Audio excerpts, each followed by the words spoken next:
My name is Pete Jensen, and just having a look, we have a number of attendees who've registered, and there are a couple that are still to sign in, so I might give that a minute. But in the meantime, I hope you're enjoying a wonderful summer afternoon, even if you're in Melbourne, where I am, where the sun's come out for the weekend, and I think summer's finally arrived as well. So I trust that you're sitting comfortably and have got yourself your lunch or a coffee or a glass of water as you look forward to this webinar. I might kick off. So just by means of introduction, my name is Pete Jensen. I'm a senior associate with Generative HSE, and you might detect a slightly different accent. So I was born in South Africa. My parents were missionaries there, and 15 years ago I arrived in Australia. And I've really been specializing in three areas. One is leadership development, and I was very fortunate to run a 6-year program with BMA, part of the BHP organization, running their leadership program.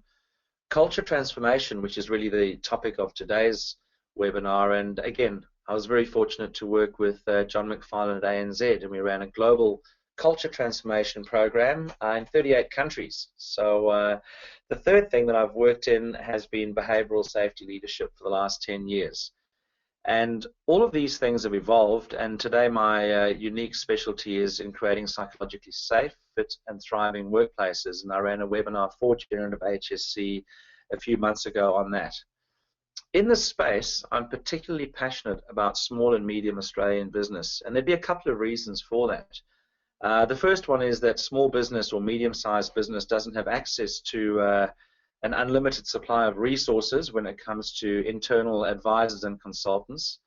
I think the second thing is that the impact of an incident, especially to a small or medium-sized business, can be devastating and carries a big cost with that.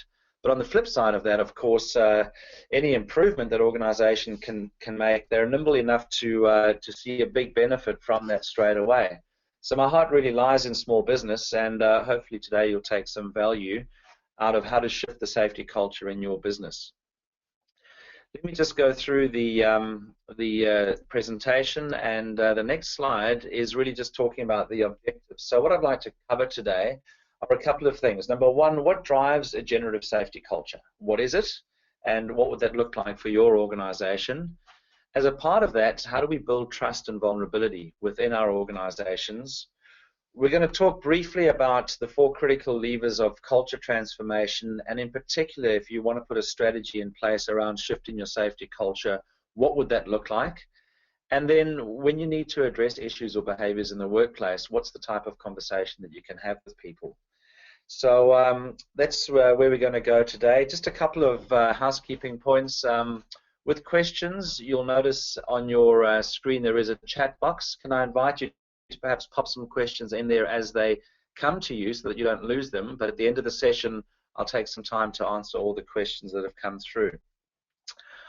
I might just want to kick off with 2 stories. And the first one relates to something that's become very common in the workplace. The number of organizations that I deal with where I hear comments from people like, you know, I really think I should speak up or say something, but I just don't feel safe to do that, or I fear judgment for it, so I'm actually going to just keep that to myself.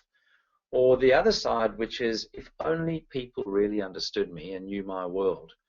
And for me, that's a very sad thing that people don't feel vulnerable enough to be able to speak up in organizations, and that has part to do with what we're going to cover today, especially when it comes to safety.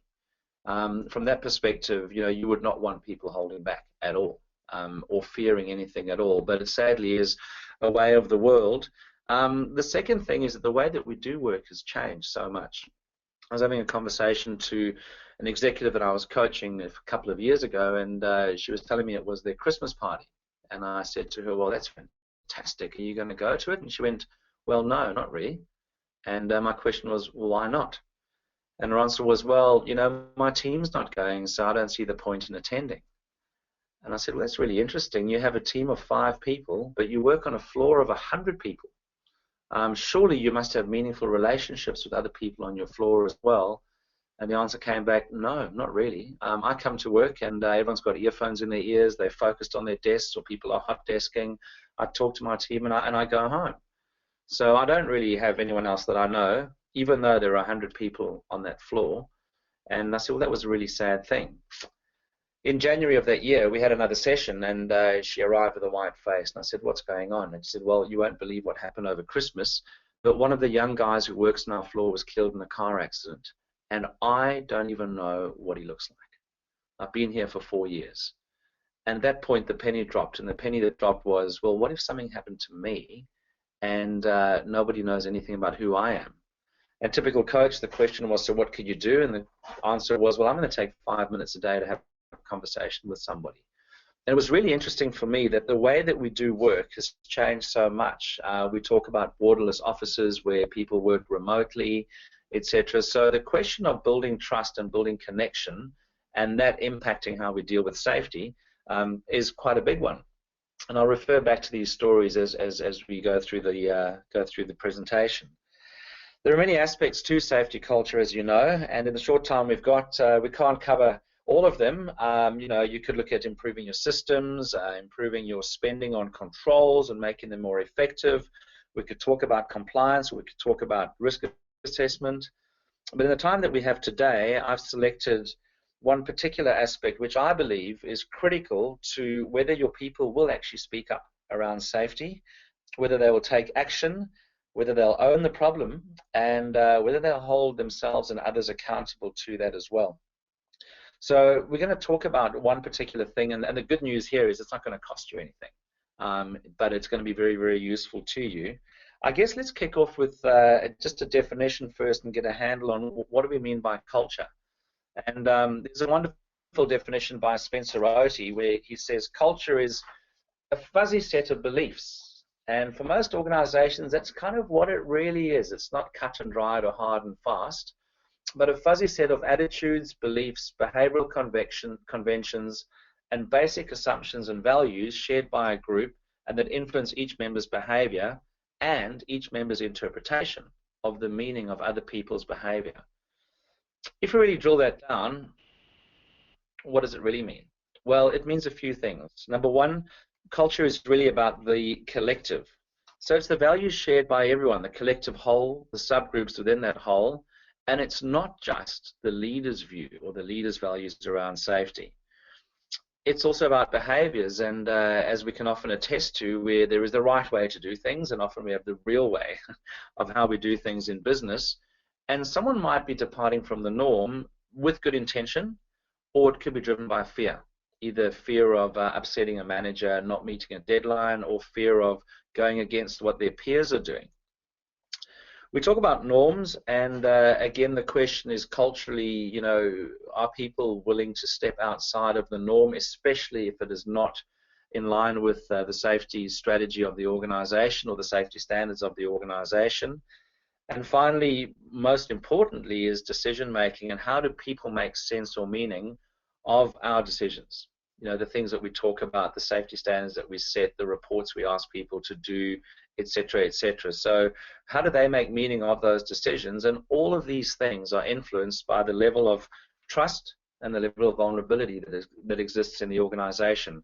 So the one factor I'd like to really break down today is to talk about trust and how important that is, not just from a safety perspective, but I guess from a cultural perspective as well, especially when talking about small businesses.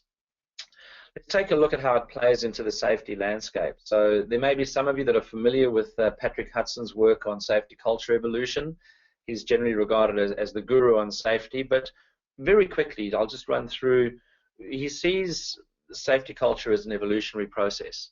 And some organizations would be at the bottom rung of this ladder where they're pathological. No one really gives a rat's about safety. We come to work, we get paid, we go home. It's not even an issue. And I'm trusting that most of you are not at this level on the ladder. But then organizations evolve and they move to the next level. And he calls that level reactive. Now, reactive is pretty much what the word says. Nobody really does or cares much about safety until something happens. And then we investigate it, and then we put controls in place. But we're always good at reacting after the incident has happened. At this stage, safety is really hard to do. Bad news is not welcome. In fact, bad news is often ignored. Moving up the ladder, the next level is the calculative level. And as the word implies, This has a lot to do with measuring and systems and putting procedures and putting controls in place, but people are okay with it because they understand that the organization is on a journey, and you can't manage what you can't measure. So people are okay with the paperwork, they're okay with the procedures because they know the organization is tracking in a certain direction. Here's the big news. Once you move past calculative, Hudson talks about a proactive culture. And the first big news here is less paperwork, which is really interesting. There are obviously things that we need to measure, but we don't control or direct people's behavior with forms, systems, and paperwork because something is happening.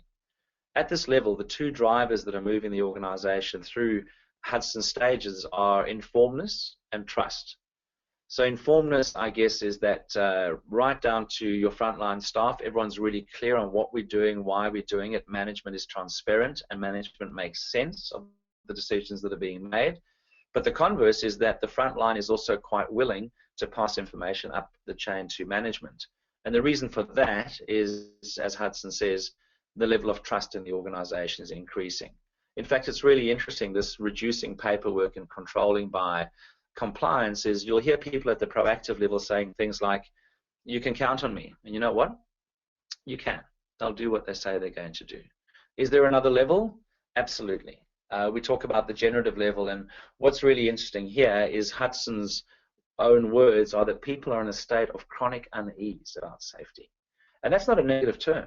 That's just, it's the first thing on people's mind every time they come to work. He also says that at the generative level, there's no real work for the leaders or the managers or the business owners because peers take care of the safety of peers. So a very quick review of Hudson's model. We'll move on to a gentleman called Patrick Lencioni, and let's take the notion of trust, which is a big driver in Hudson's model, to the next level. And I think that with small organizations, many of you may have small teams, or if you're larger, you may have teams within the organization.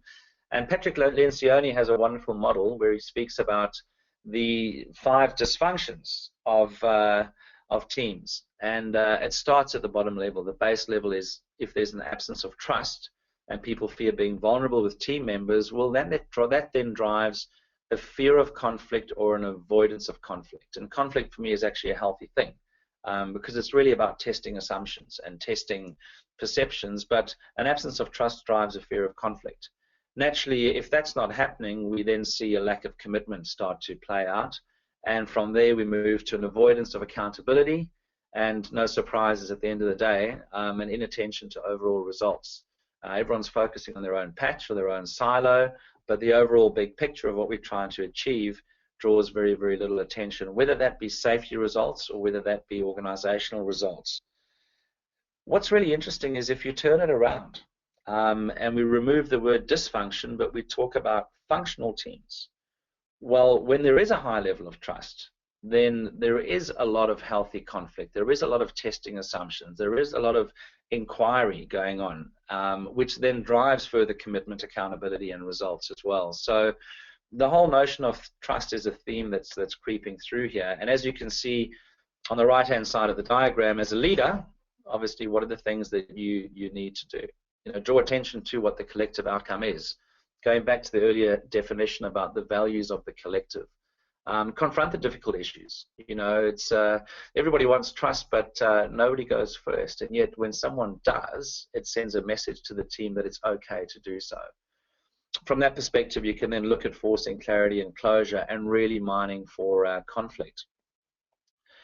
Sean Acor is a Harvard academic, and he takes this to another level as well, where he talks about what's happening within organizations today. And in a white paper that he wrote last year, this is his quote: "We put warning labels on smoking packs. Maybe we should put warnings on companies that have low social support." And he continues to say that leaders have got it wrong. It's not about managers providing social support, but rather about switching team members on to the benefits they receive from providing social support to their peers. Well, what does this whole thing mean? If there is social support and there is trust, then certainly there would also be a willingness to be vulnerable and allow yourself to be seen in the organization and present your views and present your thoughts, which may differ to other people's thoughts. It certainly would mean that people would step in and initiate action, but they'd also speak up. because being willing to be vulnerable is about speaking up and letting yourself be seen. So I guess, I mean, the big question is, what does this tell you about the cultural norm in your organization at the moment, and how much of this behavior are you actually seeing? Trust is a really interesting one. If you look at Stephen Covey, and it's a wonderful quote in the title of a book as well, but he really talks about, the performance of your organization, and pretty much strategy times execution multiplied by trust equals results, whether they're business results or safety results. So how does trust work? Integra has a wonderful model of trust, and what's really interesting, they identify 4 different areas: reliability, acceptance, openness, and congruence. The point of it is, though, that we all see trust differently. So I, for example, might find reliability is really important. So if someone's constantly coming late for meetings, then I don't feel that I could trust them at all. But you may know people in your world where reliability doesn't even feature on their radar. For them, what's really important is if someone's accepting and non-judgmental, or if someone's open and willing to share. They don't mind if they come late, because that's the driver that they have. And the interesting thing about this model is how do you know what the driver is for the people who work for you, the people that work with you?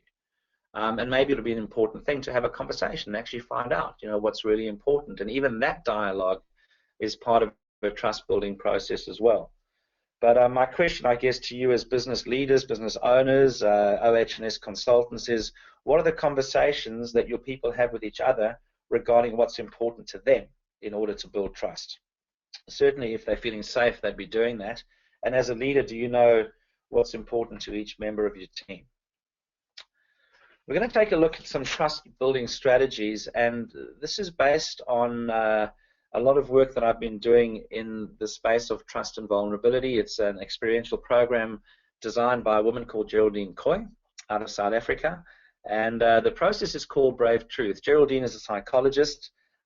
This is the space that she's worked in for a long time, and it all originated with, in the 80s, having to bring together, and being South African, I guess I can share the story, but having to bring together very diverse people.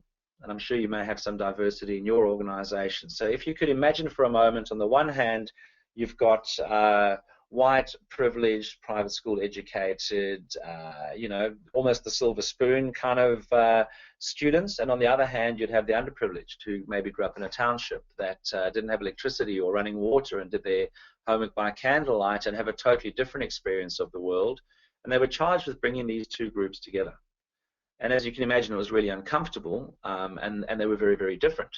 And they designed this board game called Brave Truth, which is really a series of questions, pretty much like Monopoly, but you're asking for feedback from others, and you're telling others what's really important to you. And the questions are rated in difficulty 2, 4, and 6, and the idea is to earn some points with the questions. What happens in that 2-hour process is absolutely incredible. Covey talks about the speed of trust, and what I've observed, I ran a program in Melbourne yesterday, but just even with people who work in manufacturing and production and blokes on the tools, is the speed at which trust is developed is really, really powerful. And there are a couple of drivers for that, and these are really the things that I would like to talk through with you, because I think these strategies are really important when you consider the people who work in your organization. So the first one that happens during the game is that people start to find mutuality. You consider the students, as diverse and different as they were, they found something that they had in common. And Geraldine tells a very interesting story where she was working for the Cape Town City Council. She was asked to mediate in the township wars that were happening between the bus owners and what we call the taxi owners.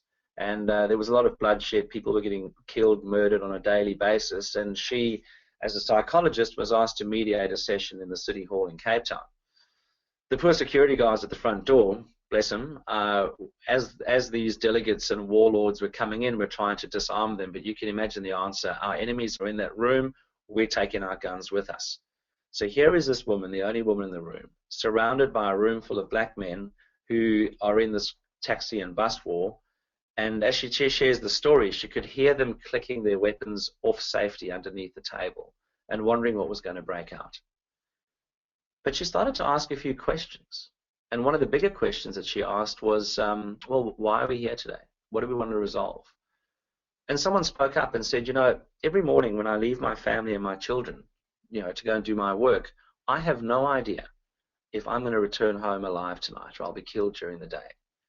And somebody else, one of the rivals, said, I have the same issue. When I wake up, that's what I think. And then somebody else popped up and said, well, that's what I think. And as you can imagine, what started to happen was they started focusing on what they have in common, as opposed to looking at their differences. And she managed to broker the longest ever truce between those two rival parties. So again, thinking about how we shape discussions and conversations in our organizations. Yes, we have diversity.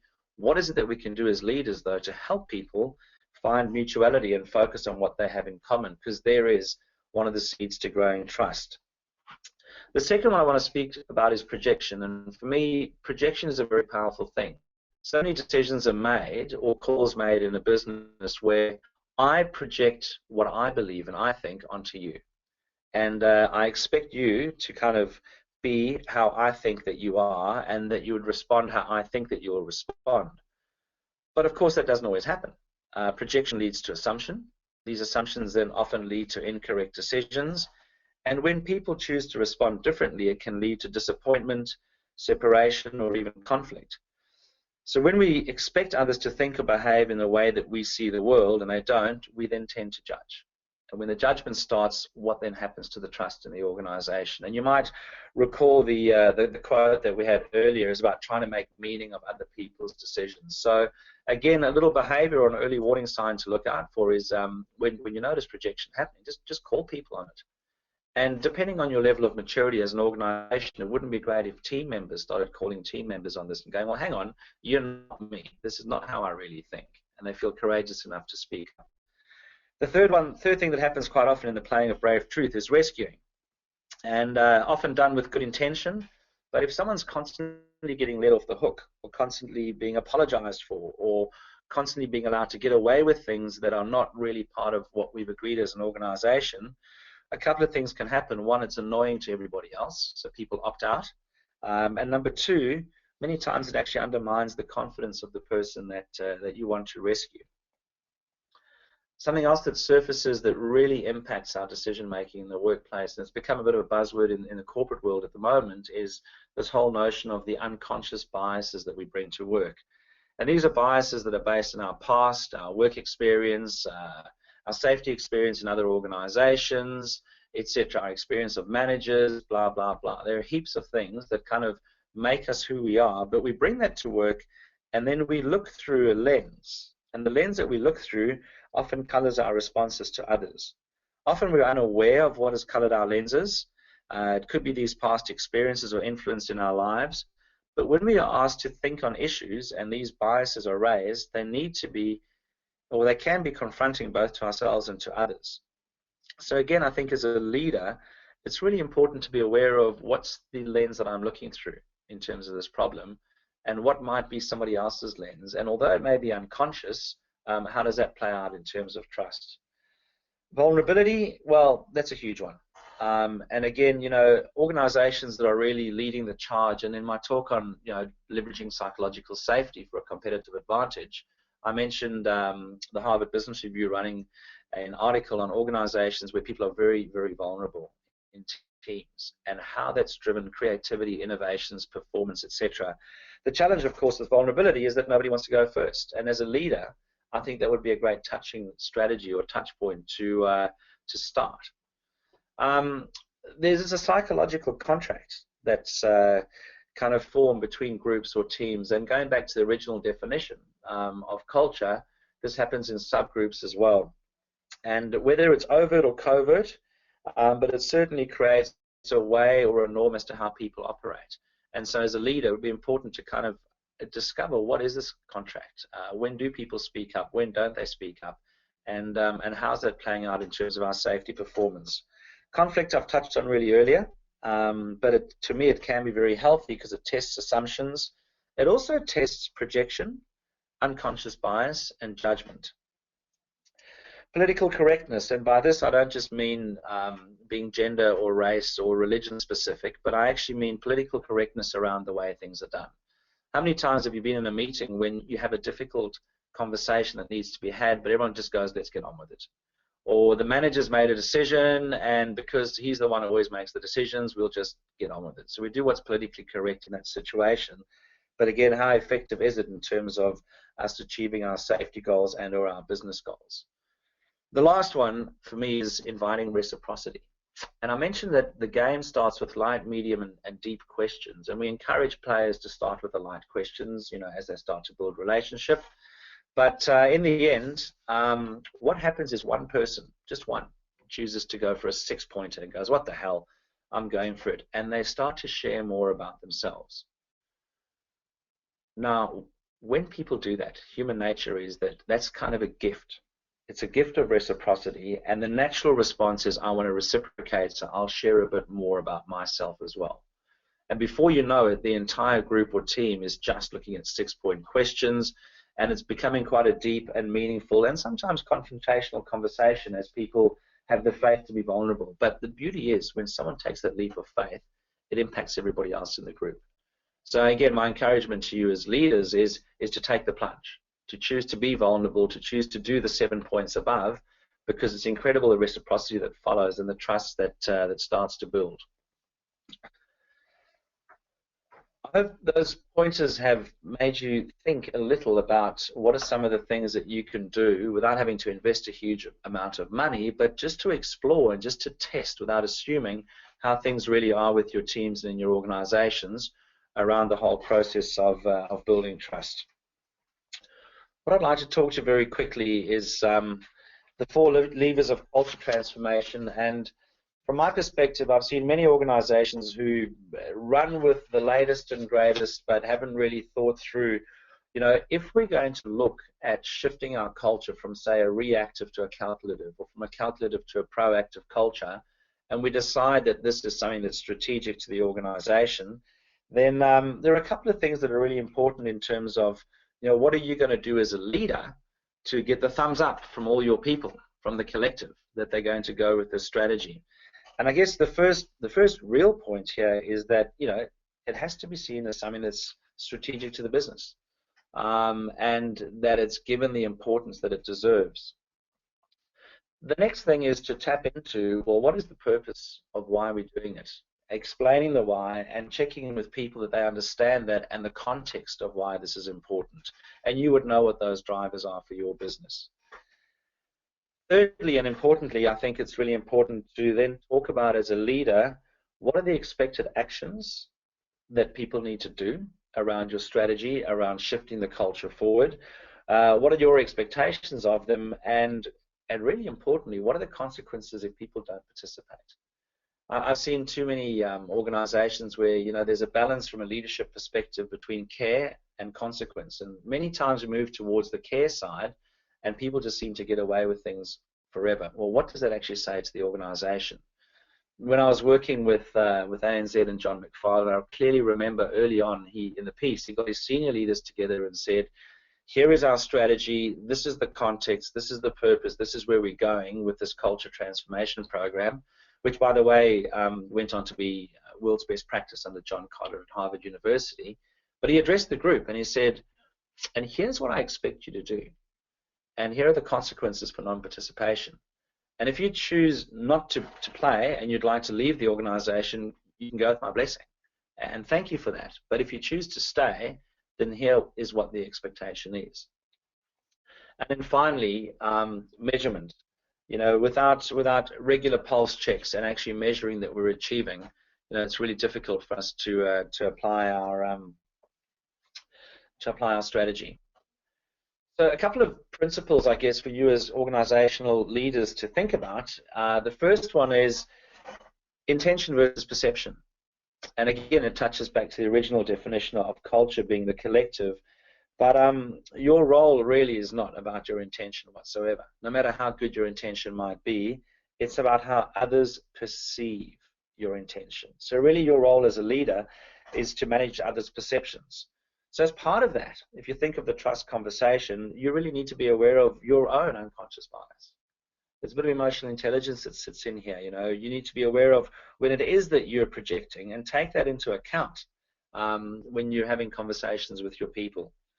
And how would you know what people's perceptions are? Well, the simple way to do that is to ask and to check in. The second big shift in safety thinking certainly is that people are the solution, not the problem. If you just think back over the last 10, 20, 30 years, how safety has been managed in organizations, I think it's been the other way around. But if you really think about this, if people feel that they can be seen in the organization and be vulnerable, think about the story I shared early on about that poor person who wouldn't speak up, or who felt that no one really understood her world. If people feel that they can be seen and they can be vulnerable, then we get to the heart of people's ability to create and innovate and take ownership of things and be engaged. For some, that might be a mind shift. Some of you may have made that already, but certainly for me, the huge shift in the last 5 years has been, instead of trying to manage people as a problem, let's rather invite people in to see the solution that we can create from a safety perspective, and that takes trust.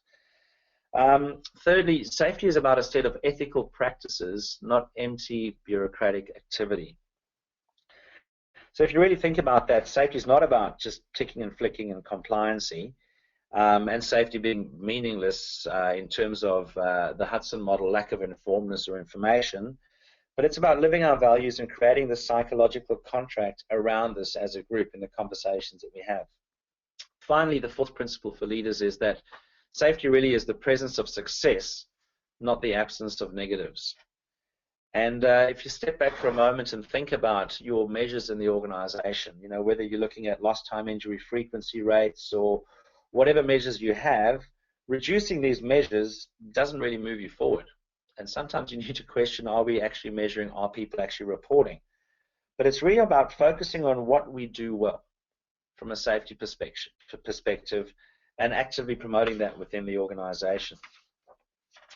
So I'm going to touch on the last point of the 4-point agenda that we had today, and just introduce a brief model to you. And as you can see on the screen there, you've got a timeline, and the timeline runs from 6 o'clock, way before we have an incident or something happens, and then at 12 o'clock we have the incident, and of course time then passes on until we get to that point called Judgment Day. And if something were to go wrong, you can just imagine the prosecutor, you can imagine WorkSafe kind of looking back down the timeline way before 12 o'clock. And in that quadrant from 6 o'clock to 12 o'clock, there would have been a whole lot of early warning signs. And from a safety perspective, if we were having that conversation, the legal questions would be, when you notice the early warning sign, what did you do? And did you do enough? And of course, if you're a leader and you can't be present everywhere, the question becomes, what did you know, or what ought you to have known? I use this quite a lot in my safety training, but the principle of the early warning signs is that there are heaps of them before we get to 12 o'clock. And of course, wouldn't it be great if we could address them and deal with it and 12 o'clock never happened? Then we wouldn't have to worry about the impact to the business. Well, if we think about this for a moment, and we think about the 8 trust building strategies that I've just gone through earlier on in the presentation, no doubt they would manifest in terms of early warning signs. If there is a huge amount of difference and people don't have any kind of mutuality, or there's projection happening or rescuing, or people are making decisions or instructions based on their unconscious bias, or there's no vulnerability because people, all these things, an absence of healthy conflict, there'd be a heap of early warning signs before something actually went wrong. So my question would be, when you notice those early warning signs, what do you do, and what's the conversation that you would have? And I use in my safety training often a phrase that says, if you see it, you own it. If you can't deal with it, it's still there. So it's this whole focus of, when you see it, what do you do at the time? And so I'd like to just touch on the last piece, which is a skill building tool. And in terms of the time we have at hand, I'm going to just run through it in 5 minutes or so. But it deals with, how do you focus people's thinking? And I certainly use this from a safety perspective, but we can use this from a trust perspective, or many other things as well. And I call it the advocacy inquiry conversation, and this really relates to how our brain works. So the reticular activating system of the brain is really interesting. At one level, obviously you've all heard of fight, flight, or freeze, but it interrupts our thinking. for our own safety, especially if we're being threatened with death or injury. All of a sudden your brain switches off and you actually can't think and you jump into fight or flight. But there's a second level to the RAS as well. And this is the one that I'd like to focus on. The RAS also serves as a filter. There is so much information that hits us every second of every day that there is no way we can take all that information in. So the job of the reticular activating system is to pick the bits of information that are relevant to me right now, and everything else washes past me as if it never happened. The classic story would be, you know, buying a new car. You know, you decide to buy a blue Holden with mag wheels and all the extras, and you know, the day that you buy it, you drive it out of the showroom, and all of a sudden there are blue Holdens all over the street. Well, they were all there yesterday as well, but you didn't notice them. The RAS has gone, this is important to me, now I notice them. When women are pregnant, they tell me they see pregnant women everywhere. Now, that's not new to any of you, I'm sure, in the audience, but here's the kicker. Two things. Number one, you program your own RAS every single day of your life. So you wake up in the morning, you tell your RAS what to look for, what's important, and it listens to you. You know, classic story, you may have prepared a report to deliver to the board or to the owner of the business, and you've spent 6 months on this report. Tomorrow's the day you're going to deliver the report. And if you're anything like me, when you go to bed, you'll put it on your kitchen table under your car keys. You wake up tomorrow, it's the big day. And you're so excited. So you make a cup of coffee and you go, fantastic, today is going to be just the best day of my life. I'm going to deliver this report. You're so excited you call a friend. And as you're having the chat, you spill your coffee all over the report. It cannot be redone.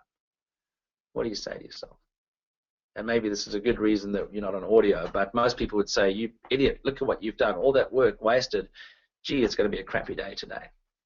You jump into your car, you drive to work. What do you notice about the traffic lights? Yep, they're all red. So you go, yeah, it's going to be a really crappy day today.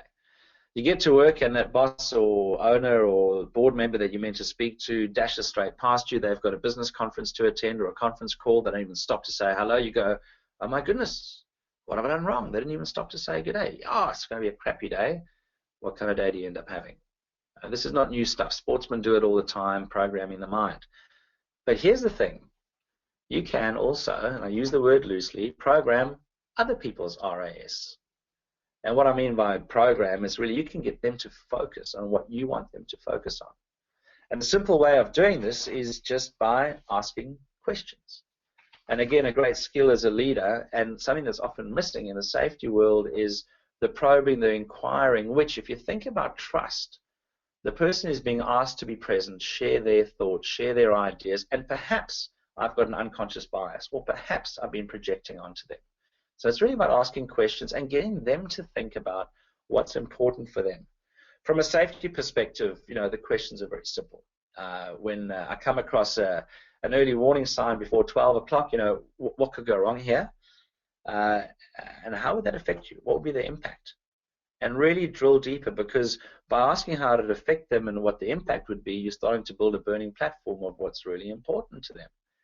Once that penny drops, then it's, so what can you do differently in future, or how are you going to do this next time, or how are you going to make that safer? So that's the safety conversation with the reticular activating system. When we think about it from a trust perspective, and we think about it from the 7 or 8 behaviors or strategies that I mentioned a little bit earlier, if you notice things that are happening, well, it's called the adversary inquiry conversation for good reason. For me, I prefer to go the inquiry route first, because I'm bringing the person into the conversation. So a couple of questions that you might want to think about from an inquiry perspective is, you know, what's going on for you right now? You'll notice they're all open questions, and the punishment for asking a closed question would be, is something going on for you? You get a yes or a no answer. Who's going to do the next bit of thinking? You do. But just turning it around. What's going on? What could happen or go wrong? How will this impact you? How is this impacting others? How do you actually want to be seen by this team? How do you think this is going to affect our ability to work together? Now, you may get answers from them there and then, which would be ideal. Sometimes if you don't, it's still gone into their subconscious, into their RAS, and the next time they display that behavior, it'll become front of mind. So the inquiry part of the process. There is a balance to the conversation as well, because if you see it, you own it, and you're not getting the results that you want, then there is a place for advocacy. And the advocacy piece really is to kind of ask, or you may have to tell, but you've got to be really clear as a leader of, this is not negotiable. So what is your understanding of this policy? Why do you think we're actually doing this? Why is this important to the organization? Those are great questions.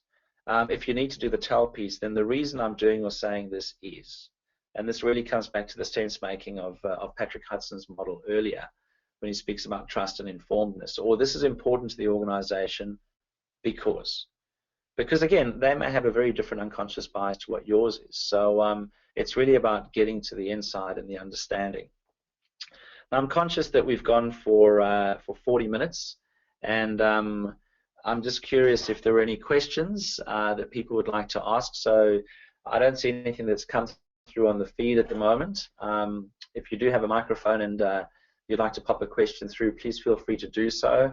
Alternatively, I have a couple of case studies that I've got in my back pocket. So I'll just give it a minute or so and see if there are any questions.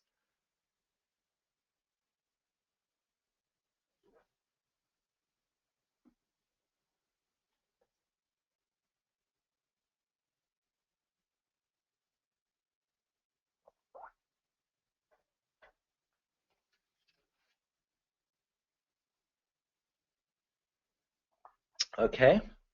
Either you're not feeling very vulnerable, or you're busy processing some of the information. I'm going to run through just 5 minutes, a couple of case studies, and I guess the point of that too is to inspire you as business owners and leaders, and think about, what if this could be happening in my workplace? How different could that be? And I might just kick off with the big question. Is, of course, happiness and trust, and the willingness to participate and take ownership is a really huge one. And I work with a provider in Denmark called Woohoo Inc. And Alex Curif is the Chief Happiness Officer of this organization, and again has worked in 40 countries around the whole notion of happiness at work. And he asked the big question, what actually makes people happy at work? And the answer, at the end of the day, you can distill it down to two things. The first thing is results. People want to achieve. They want to see that they're hitting their targets, hitting their numbers, they're progressing in what they're doing. But the second one is relationships. And people have this need to feel connected. If we think of the Sean Acker quote earlier on, my friend at Harvard, where he goes, it's all about creating social support, but right now that's not happening in the workplace. Relationships are really critical, and with that comes vulnerability and trust. And as I was saying earlier, we've changed the way that we do work.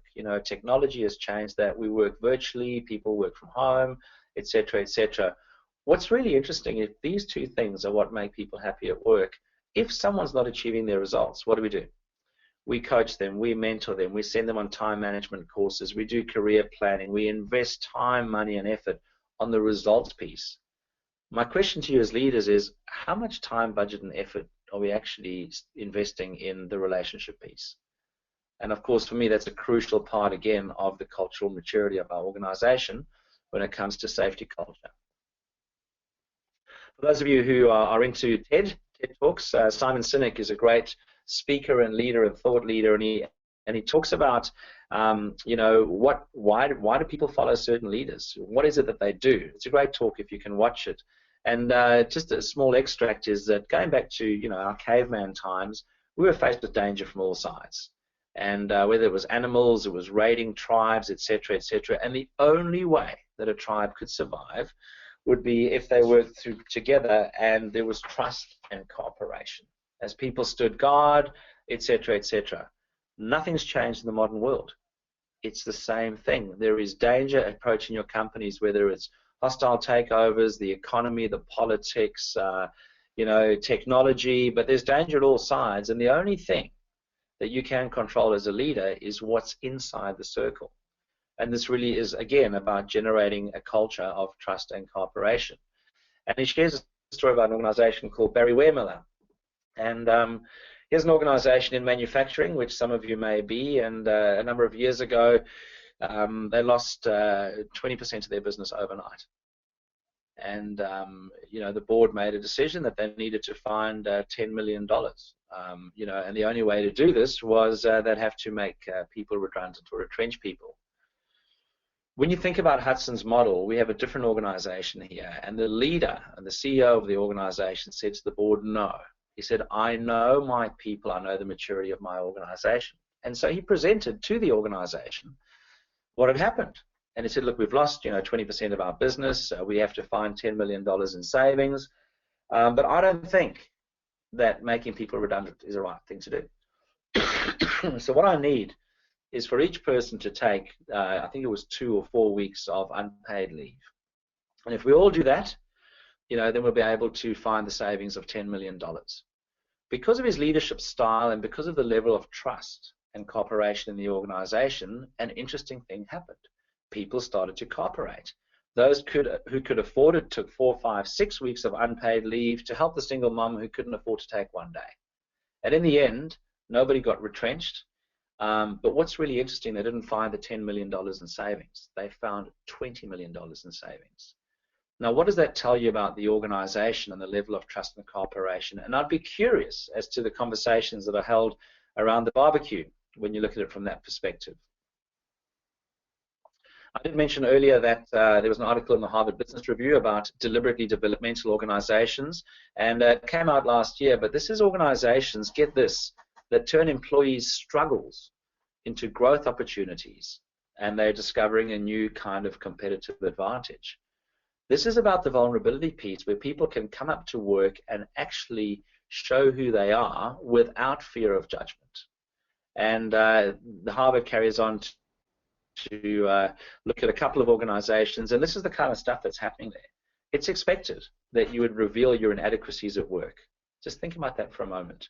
My failures, my fears, my concerns, my inadequacies where I don't feel I'm strong, what would that be like in terms of your culture if people were able to do that? They have issues logs and people actually volunteer, problems or failures, and they're actually commended for that. And by the way, if you're not sharing that stuff, your peers will come and check in with you. Technology doesn't escape this one, and on their mobile technology, they have a pain button app, which is pretty much if I'm coming to work feeling a bit cynical or cranky or whatever, I just put it out there. People are aware of it. Either they're going to leave me alone or somebody might check in.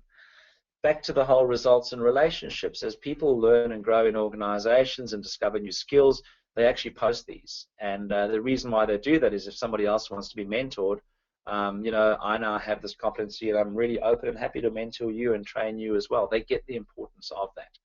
And finally, performance reviews are public, which is really interesting. So from the perspective of how this can work, here's one of the quotes from one of the participants. And the quote actually just says, if people must be vulnerable, now I actually have my little, sorry for this, but I'm sure you can read the quote. I've got my webinar little man across there. But if people must be vulnerable in order to grow, they need a community that will make them feel safe. And experiencing yourself as incomplete or inadequate, but still included, accepted, and valued is a key thing. So I'd like to wrap up the presentation, and you may have had a different expectation at the start, but from a small and medium-sized business where the risk is so great of having a safety incident, and where the benefit is so great if we can get things right, certainly from a resource perspective, what does it cost to have a conversation? How much investment do you need to make in that? And if we could start to look at where we're sitting on Hudson's model of safety culture evolution, obviously choose a strategy that is appropriate for where you are at the moment. So for me, a bit of benchmarking would be really important. But there is one thing that you can do, is that if you can improve the level of trust and informedness, that'll take you a long way through on shifting or transforming your safety strategy as well.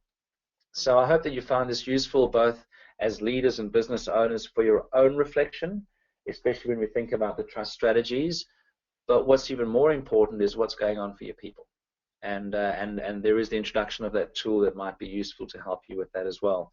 So I'd like to thank you. And from Generative HSE, if we're not going to speak with you or see you again, I'd like to wish you a very safe and productive holiday period over Christmas. Thank you very much.